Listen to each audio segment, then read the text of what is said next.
Welcome. Thank you for joining us. I'm Rebecca Berger. This is Justice for All, where you get to hear from legal professionals in the surrounding area. We have a really amazing guest tonight, John Scura from Scura Widefield. John, welcome. Thank you for having me, Rebecca. It's Thank you for great to be here. Thank you for joining me. You know what? You made it here despite the weather. Yes, I did. Yes, thank you again. No, it's so nice to have you.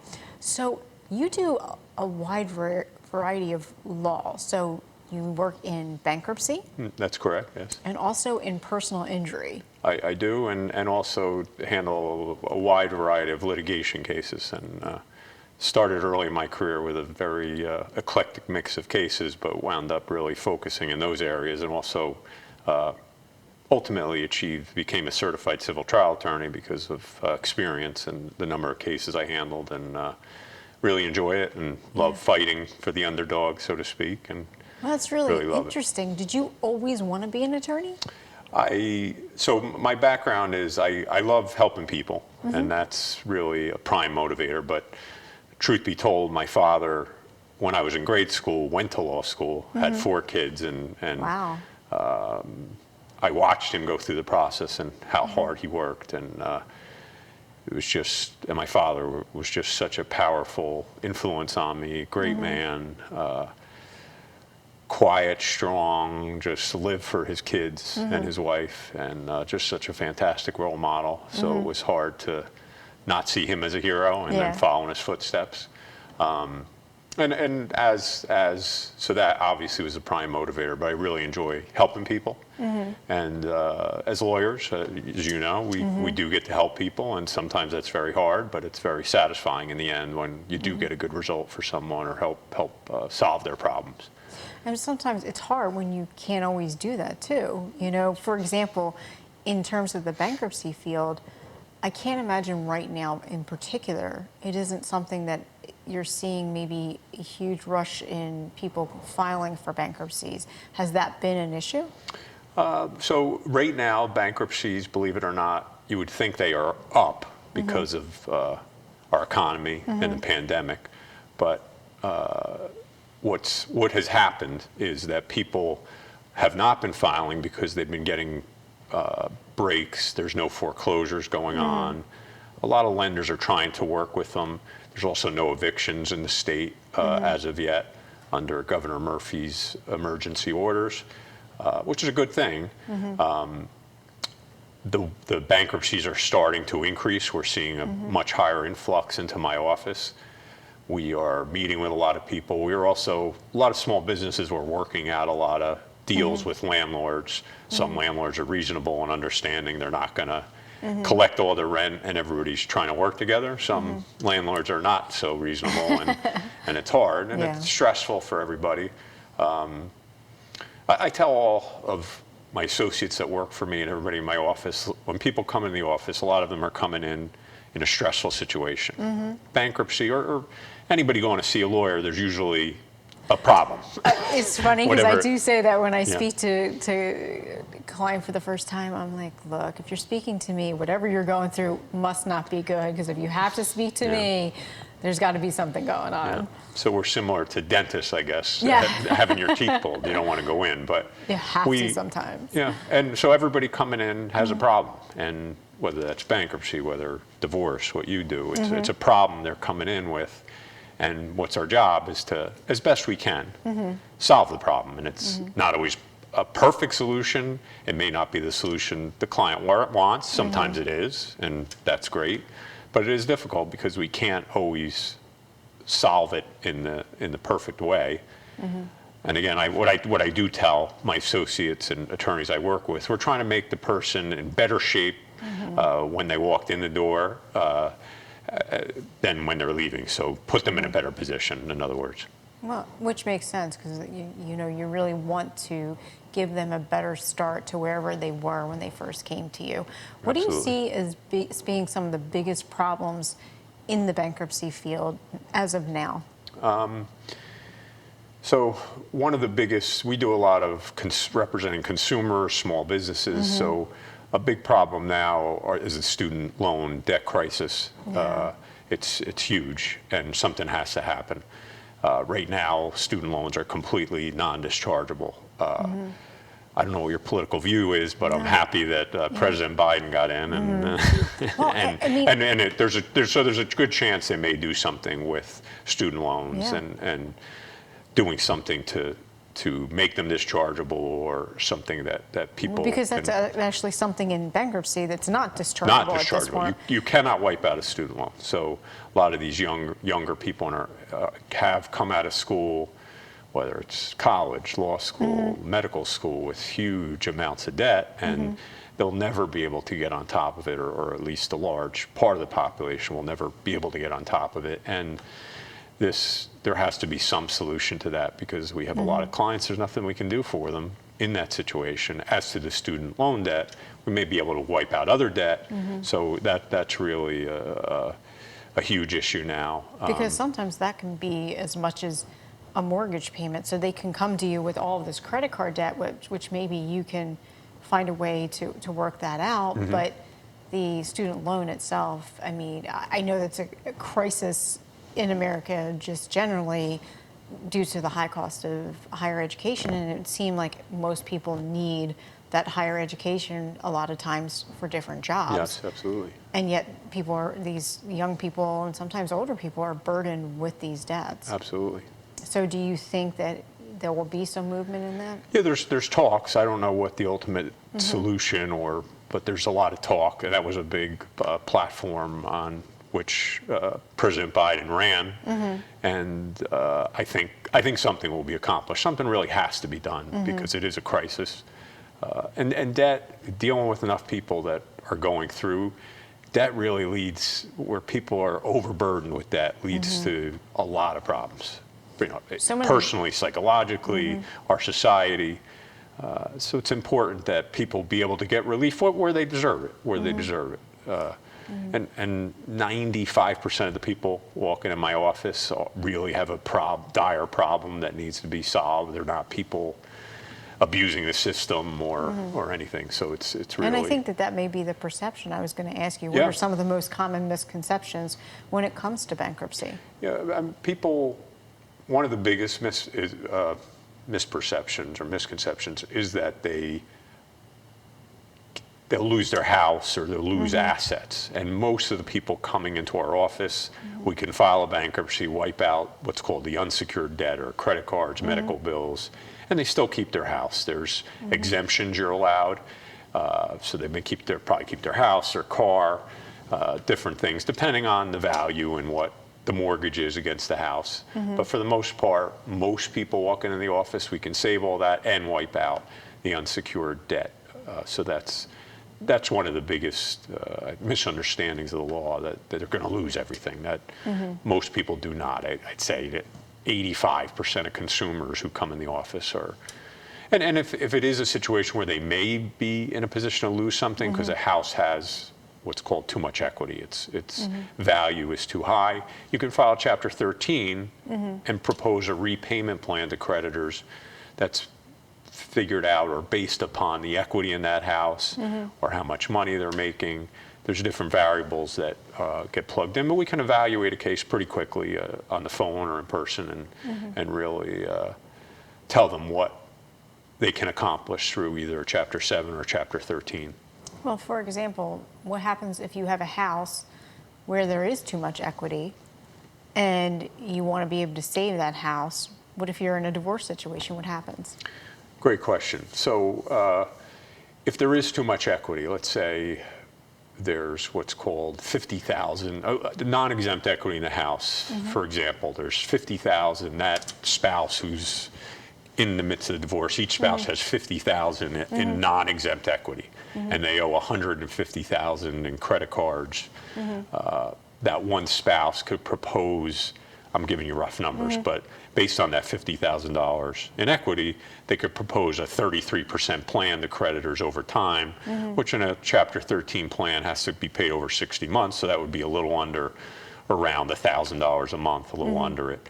To satisfy that debt, so they'll wipe out 100,000 and they'll be paying back 50, and that's only if they have that much non-exempt equity in the house.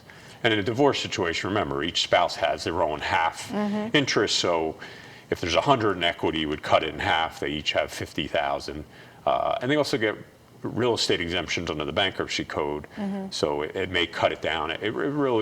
It's not that complicated an equation, but you go through, you work through the numbers, and you figure it out. So what happens if one party wants to keep the house and buy the other party out? Is that possible in bankruptcy? That is absolutely possible. So either the person could be filing and do it that way, or the spouse who wants to buy out, if they're not filing, they could buy out the other spouse who has filed. So it could, and we have been involved where it works both ways. We've also had where one spouse doesn't want to sell and the other does, but they have to sell because it's in foreclosure or there's something going on. So the court can order a sale over the non-consenting spouses. and a lot of times that's in their best interest because they're going to lose the house if they don't sell, and they want to recoup whatever money they can. They don't want it to go. In New Jersey, we have sheriff sales. You don't want it to go to a sheriff sale because everybody's going to lose out, and you want to pull or get that money out of the house that you can get. And that's one of the main reasons for a bankruptcy with a house where there's a foreclosure, is to save it in some way. Have you seen that foreclosure has been a big issue in bankruptcy right now, given the fact that there's been a stay, for example, on different things in terms of you're not allowed to go after people for evictions or anything? Are they having the same issue in terms of foreclosures with mortgage companies? Yeah, so in New Jersey particularly, there's been no sheriff sales. It's going to be a year now. Wow. So it's which is one of the reasons why bankruptcies are down, because they're not about to lose their house, so they don't have to file, which is a good thing. But once they lift that stay, there is going to be a flood of foreclosures like we've never seen, because the sheriff sales occur every week in every county in the state of New Jersey. We have 21 counties, so in a normal situation, you'd have, say, 50 or 100 sheriff sales going on a week in a normal world. Now, nothing's gone on this whole pandemic. So when they let the floodgates open, we've never seen anything like it, so I don't know what's going to happen in terms of the sheriffs even being able to conduct that many sales. There's also going to be a lot of bankruptcy cases, obviously, to try to save those houses.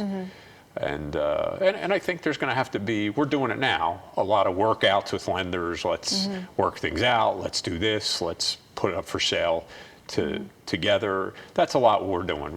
We're trying to work things out. And I'd say more in the last 6 to 8 months, we've been trying to work things out with landlords, lenders, in different situations. So we've probably been spending more of our time doing that versus bankruptcy.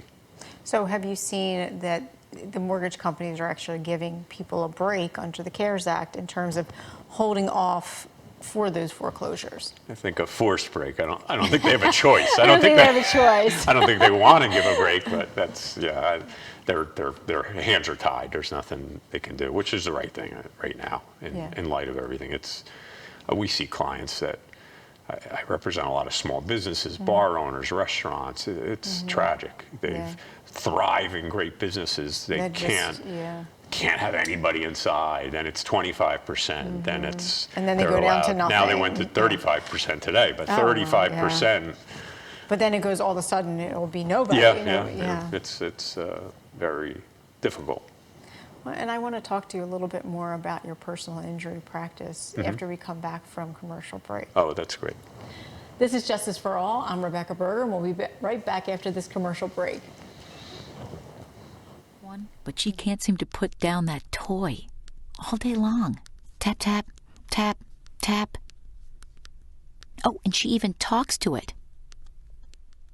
She talks to that more than she talks to him. What's up, bro? Nice shirt. Who's she talking to? Her mom? She talks to her mom a lot. Why buy local? When you shop with local businesses, you're spending your money on more than just the item you're buying. You're adding a building block to your neighborhood. It starts with a single purchase, maybe a cup of coffee, groceries from a local co-op, or even a shiny new bicycle from one of the nearly 28 million small businesses nationwide. Your money doesn't stay in the till for long, though. Local business owners use the money to create a lot of economic activity in your neighborhood, like buying from suppliers, many of whom are also local businesses. paying taxes to the city, which builds and maintains the infrastructure we all rely on, employing local workers, contributing to 65% of the net new jobs each year. Add this all together and you've got a recipe for a happier, healthier, more connected neighborhood. Now that's an investment worth making.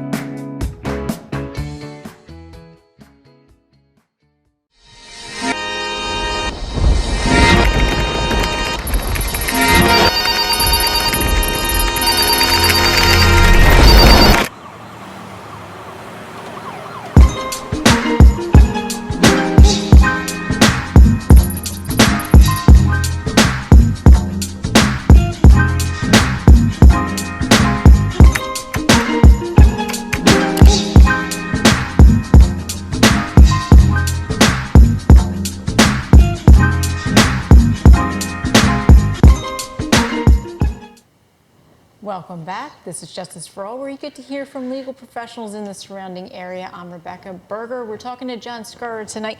John, so before we went to commercial break, I told you I want to talk a little bit more about your personal injury practice because, again, you have this bankruptcy piece, which isn't really a lot of, litigation, so to speak, for trial work. But you have this whole nother piece of you where you do this personal injury work and other types of litigation. You've become a certified trial attorney, and that requires a lot of work to be able to be certified as a trial attorney. What are some of the cases that you handle with the personal injury? So I handle your car accidents, slip and falls, and also some more complicated. I have tried medical malpractice cases and various cases in the personal injury field where people are hurt and seeking recovery for those injuries through the fault of another. So early in my career, I worked for a insurance defense firm, and I also worked in a defense firm in a product liability department for a big law firm during law school and before.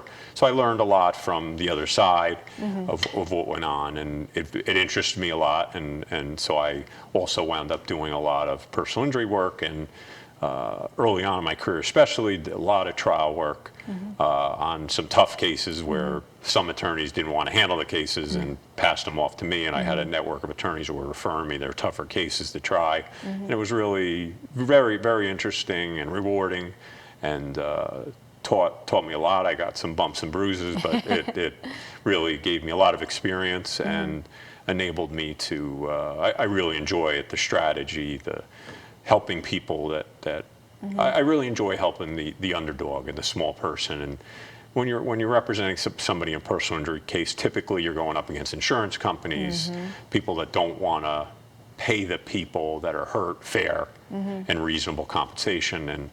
And when they do, the case settles. When they won't, and you have to fight to the bitter end, it goes to trial, and ultimately a jury is going to tell you what that number is if they're not paying. So it's important that people have someone that's ready to fight and go to trial if it has to. You can't try every case, or you'd be working 24/7. But if they're not being fair, you gotta go the full 9 yards and take it to a jury. And I think that people don't understand not every case is going to trial, and there's only a small percentage of cases that actually go to trial. But you have to have an attorney who's willing to say, hey, okay, then if you don't want to settle this, I'll see you in court. I mean, that's just where it is going to have to be handled. Absolutely. And I enjoy it. I have 4 kids. I'm a busy practice, and do handle some of these areas we've talked about. And it's hard to go to trial for 2 weeks, 3 weeks, a week, and you're really shutting down, and that's all you're doing. So it's very difficult, but I enjoy it when you're in the moment. I really do, and it's very fulfilling. And the insurance companies start to get to know you too, meaning that he's going to try the case. I think that's important. And I think it helps, you get a reputation. And then they are more willing to offer settlement because he's crazy and he'll go to the jury, or he'll take that risk. And if you go in front of a jury, you never know what's going to happen. Right. When you put it in the hands of a jury, you never know what kind of outcome you're going to get. Absolutely. And I think that you do, personal injury attorneys, medical malpractice attorneys, you gain a reputation over time. Yes. Of you know, you get to know different adjusters, Yeah. and then you gain a reputation with these adjusters, knowing that you guys can kind of fairly say, you know, where do you think this injury, because there's no diagram or chart that Right, says, right. okay, this injury is worth X amount of Absolutely. money. You're always It's hard. feeling out what makes sense Every in case every is different. case. Every case is different. You're What do you- absolutely right. What would you say is some of the most difficult case, maybe one of the most difficult cases you've ever handled? So the ones I lost But are very they not difficult. the ones But that you learn the most You learn from? the most, 100%. So you learn 100%. more, and that has happened. I'm not going to sit here and say I've won every case and I'm undefeated, because that's certainly not the case. Yeah. And I tell the insurance adjusters, look, I've lost some, I've won some, but you want to roll the dice, let's go. I don't. Well, that's always the Yeah, risk. yeah, Again, yeah, there's yeah. always the risk, But- and there's a risk on your part, and there's a risk on their part. Yeah, I did a lot of pro bono representing victims of domestic violence, trying to get you understand that as so I had a lot of trials trying to get final restraining orders, and that was probably some of the most, because when I knew something was wrong, and if we didn't get that final restraining order, that was scary for me, not being able to protect the person. And we were successful in a lot of cases, and I have some of those clients that are still friends today that I still communicate with. And one young woman, she was 16 and had 2 kids already and the husband was 24, so do the math. There was something, Yeah. it's called something, but Yeah. I'm sorry, she was 18 at the time, but she had a child when she was 16, and just that was 25 years ago. She's still a friend, and so those, and we got the restraining order in that case, thank God. But those cases where they stick in my mind and I can remember them, and really these people are still my friends, and it really, where you do make a really powerful difference in somebody's life is the most fulfilling to me, because unfortunately we're all going to be gone in 100 years, and if you made this place a little better for someone and as part of your service, that's the most important thing. It really is. Well, and it can tell, just in terms of what you do, one of your things that you care about. I mean, the fact that you have time to do pro bono work is amazing, because you seem to have a very busy practice. And in terms of personal injury cases and medical malpractice cases, you have to have that element of, being able to relate to people and care about their story. Because I do think a common misconception is that people are just suing everyone. And so what do you say when someone says that to you? Yeah, that's silly. It's just Everyone's getting $1 million. We don't take every case, and I tell people like it is. If I don't think that the claim has any merit, that they're going to be successful. And there's just a lot of misperceptions, and that's not everybody's getting $1 million. That's not. There's a lot of cases that aren't. Most cases, as you know, aren't $1 million, and they're $50,000 or $100,000 or $20,000 or $75,000.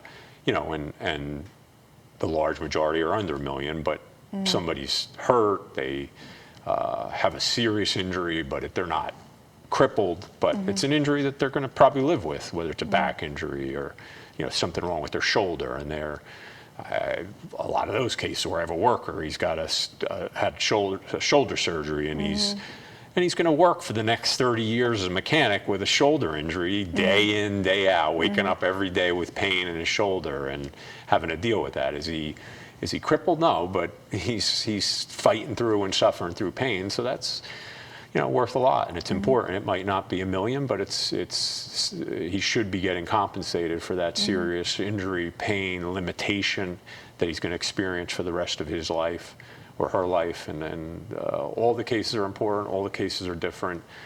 You do have to analyze each case. I tell clients it's part art, part science, and you're trying to figure out what that number is that's reasonable, in the reasonable realm of valuation. There's a low end, a high end.